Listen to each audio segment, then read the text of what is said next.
Good day mga ka-tech at mga ka-DIY. So, for today's vlog ang ating gagawin ay isang Sharp na inverter washing machine. 10 kg siya guys. Yan ang kanyang model. ESJX 105A9. So, ang problema niya guys ay wala siyang power. So, ating i-test guys. Saksak natin siya. Okay. So, power on. Ayan. Wala tayong power, display, and even sound. Wala din siya. So, ating guys i-check. Although nakagawa tayo guys ng mga washing machine ng Sharp. Yung nakaraan ay ating ginawa yung board niya. So, ngayon guys ay ating tingnan kung anong posibleng sira ng washing machine na ito.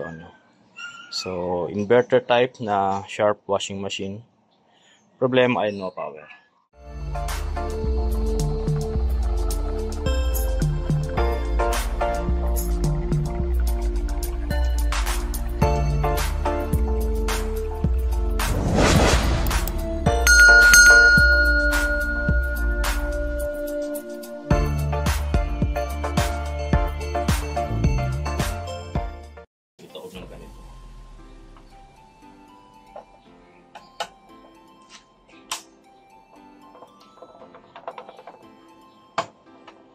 Kulang na rin ang kanyang noise.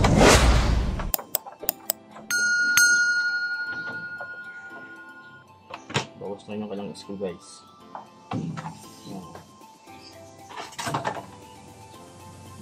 Pati screw niya dito wala na. Bawas na rin. And parang may moist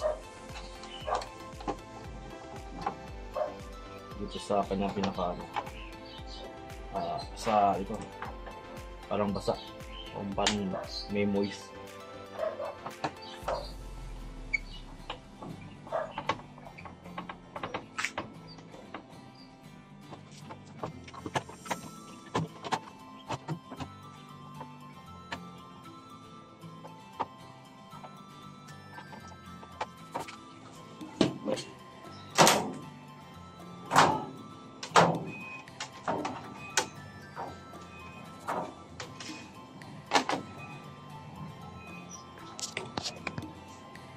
So guys, ating i-check kung meron tayong mariread dito na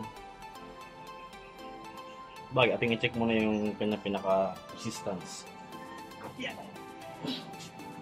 So from power cord papunta sa pinaka supply ng board mo. Ating tester. Okay.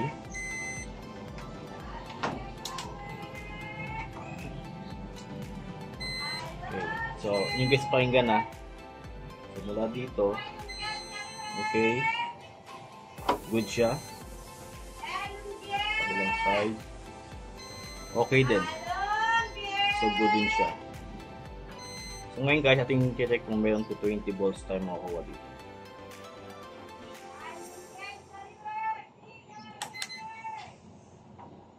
Okay. Let's see kung may 220 tayo.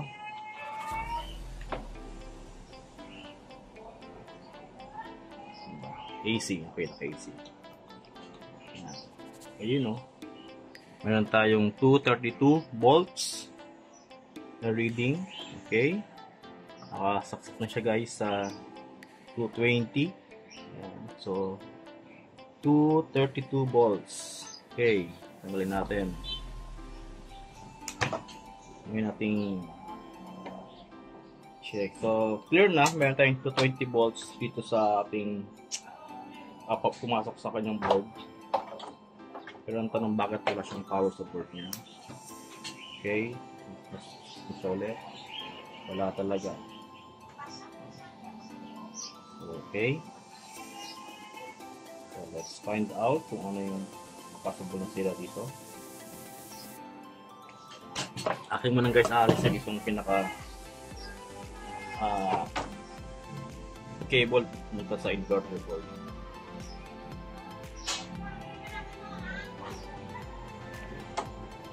ating check.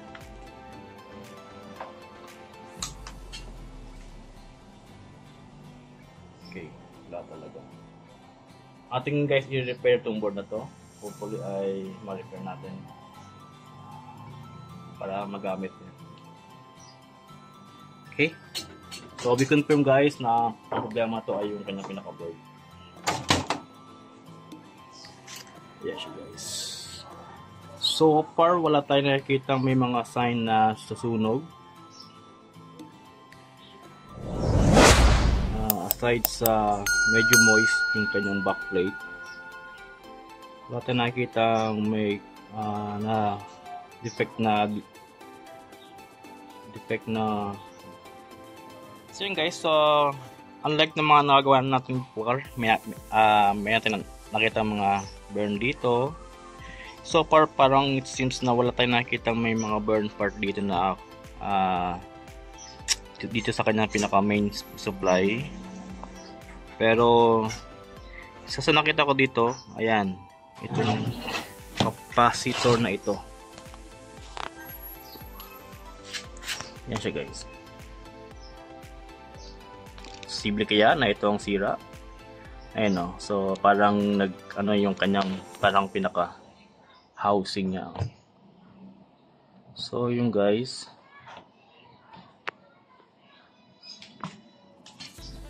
Medyo may kalawang din yung sign ng ayun. Ayun guys, sunog na naman yung kanyang coil. Ayun same na naman. So itong kanyang parang ano to guys inductor. Ayan.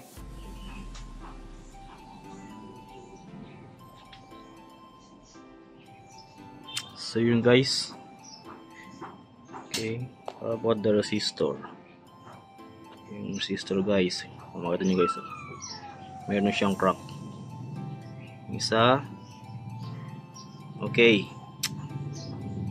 Okay guys, ating tanggalin to. Tanggalin to.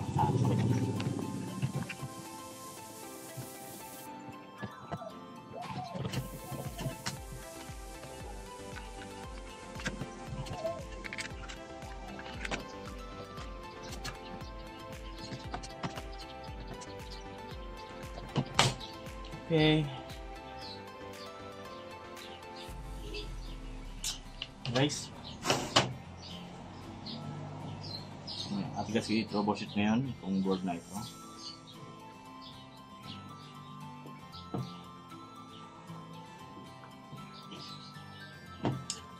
Ating i-test check guys itong pinaka inductor.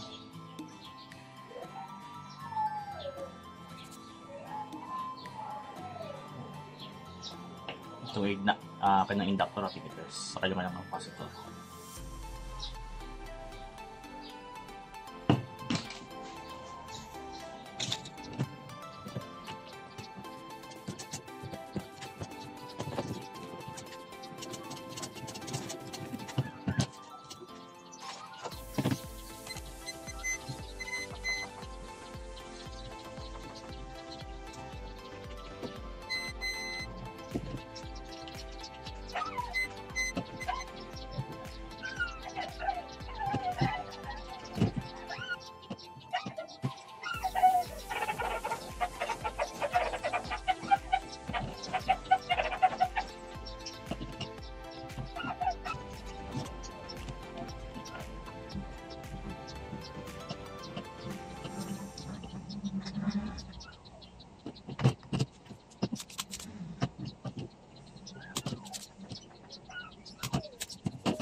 Guys, nag-cracking guys.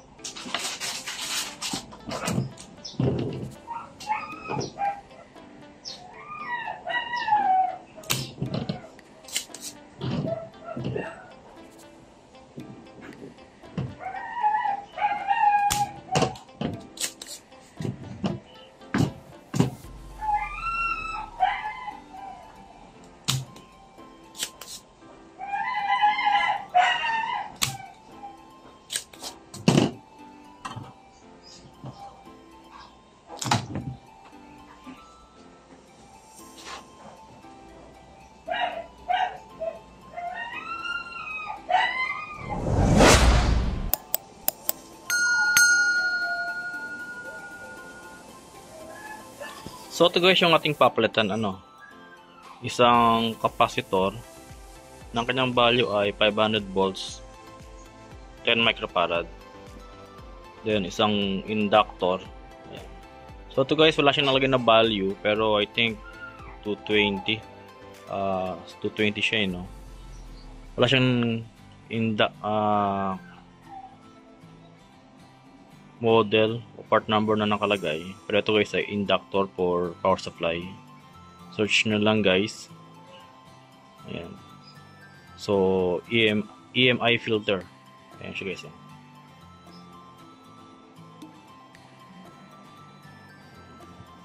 Then ito yung isa ay wire wound resistor sa mga surges.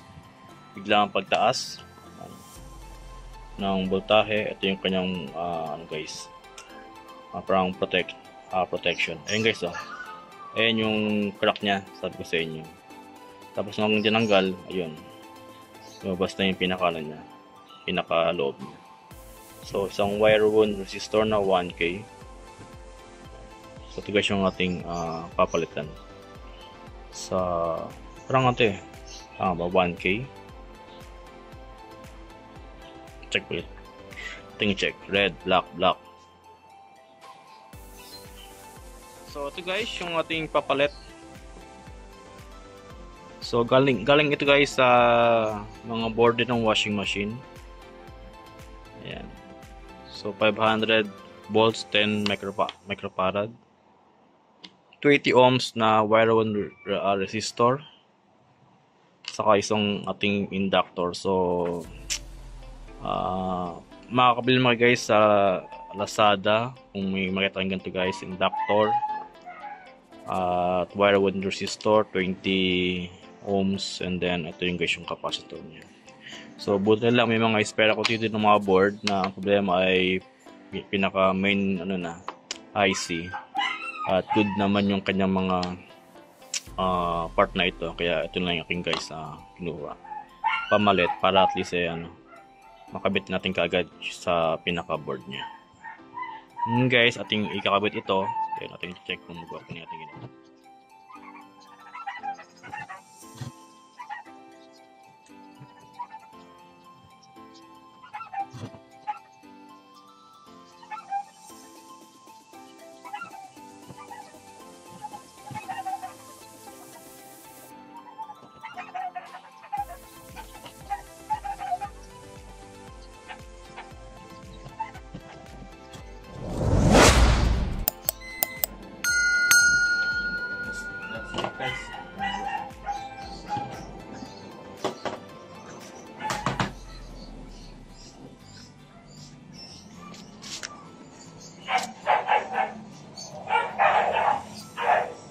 Guys, ating saksak.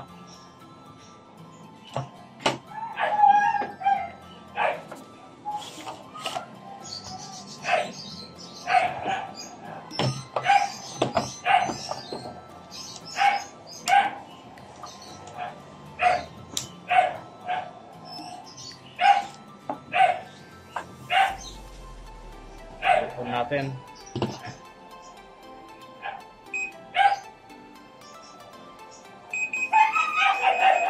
Okay na guys,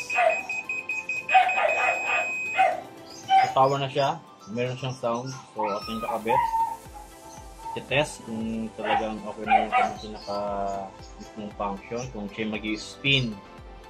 Ayan, so kanyang ikakabit sa pinaka niya, sa kanyang pinaka main case, housing niya. Nilagyan guys ng glue stick yung pinaka ilalim niya para sulfide pagkapaan.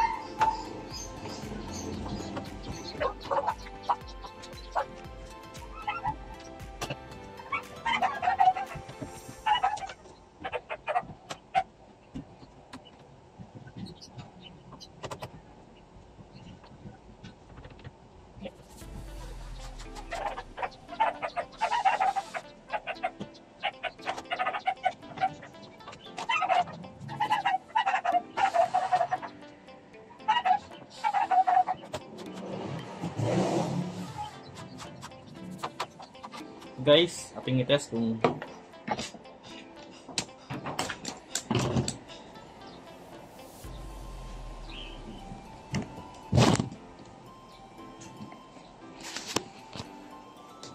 Guys, so atin na ibalik yung pinaka top cover at ngayon ay ating i-test kung mag-spin na siya. So kanina ay initially yung tines at meron siyang power and may sound.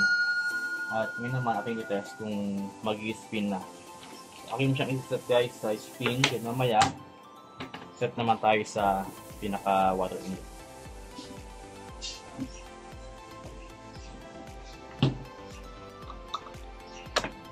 Power on, yun o, power.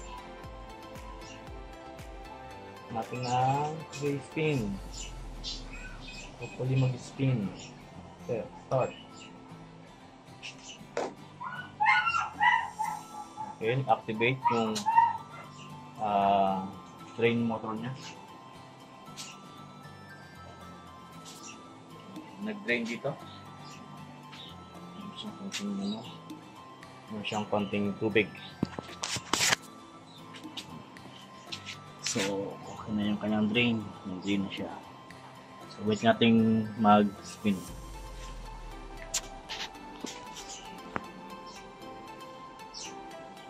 Okay, so wait, mag-spin siya. Okay.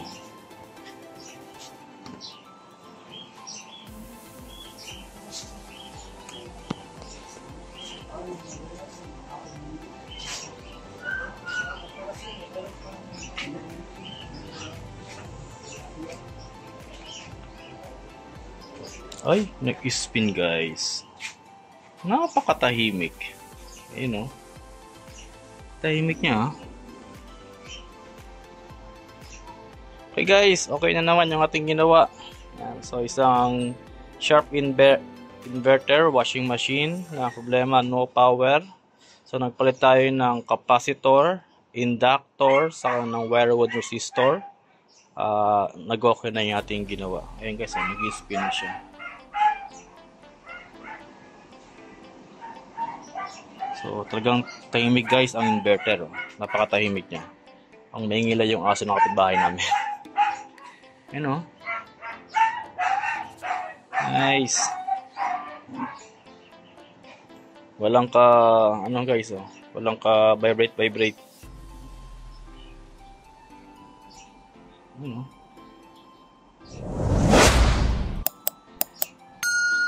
Okay.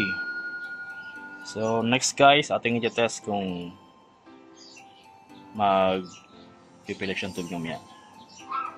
Ayan, so lumalakas na. Ikot. Ooh, ganda.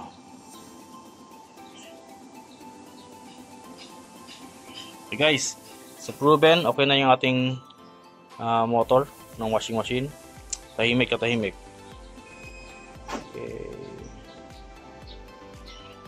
Ayos. So yan guys oh.